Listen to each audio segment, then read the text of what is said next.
കുടിവെള്ളത്തിൽ അണുബാധയുണ്ടായതിനെ തുടർന്ന് കാക്കനാട് DLF ഫ്ലാറ്റിൽ 500-ലേറെ പേർ അതിസാരവും ഛർദിയും മൂലം ആശുപത്രിയിലായ സംഭവത്തിൽ DLF ഫ്ലാറ്റിൻ്റെ നിർമ്മാണത്തിലുണ്ടായ അപാകതയാണെന്ന് ആരോപിച്ച് സമീപ പ്രദേശത്തെ നാട്ടുകാർ ഉമാ തോമസ് MLA സമീപിച്ചു.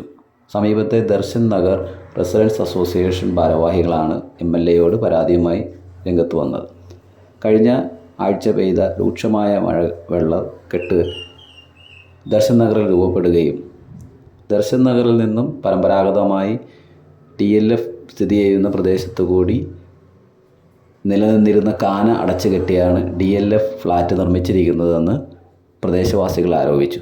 അതുകൊണ്ട് ഉണ്ടായ രൂക്ഷമായ വെള്ളക്കെട്ടിൽ നിന്നുള്ള മലിനജലം DLFിലെ താഴെ നിലയിൽ ഉള്ള മഴവെള്ള സംഭരണിയിൽ മലിനജലം കലർന്നതുകൊണ്ടാണ് ഫ്ലാറ്റിൽ ഇത്തരത്തിലുള്ള ഒരു അപകടമുണ്ടായതെന്ന് സമീപവാസികൾ പറയുന്നു.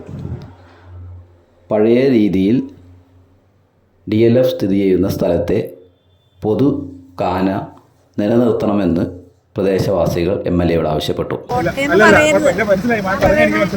പബ്ലിക്കിനോട് നിങ്ങൾ പറയുമ്പോൾ ശബ്ദം കൂടിയിട്ട് കാര്യമില്ല. നമ്മൾ വരാതിരിക്കുന്നവരാണെങ്കിൽ ഈ CC ബിജു ആണെങ്കിലും ഏതെങ്കിലും ഒരു വിഷയത്തിന് ഞാൻ ഇതുവരെ കണ്ടിട്ടില്ല ഇടപെടാതിരിക്കുന്നത്.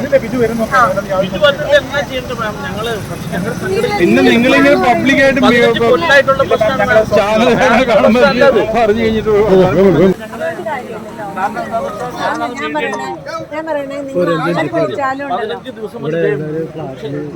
നിങ്ങൾ ആര് വിളിച്ചാലും ഞാൻ വരും. ഞാൻ ഒരു മണിക്കൂർ മതി.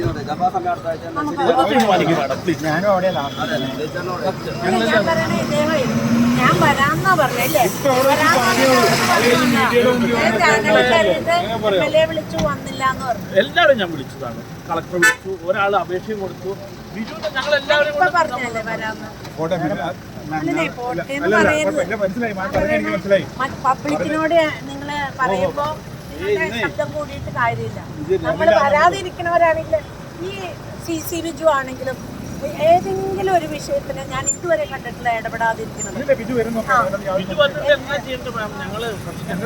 പിന്നെ നിങ്ങളിങ്ങനെ പബ്ലിക്കായിട്ട് പറഞ്ഞു കഴിഞ്ഞിട്ട്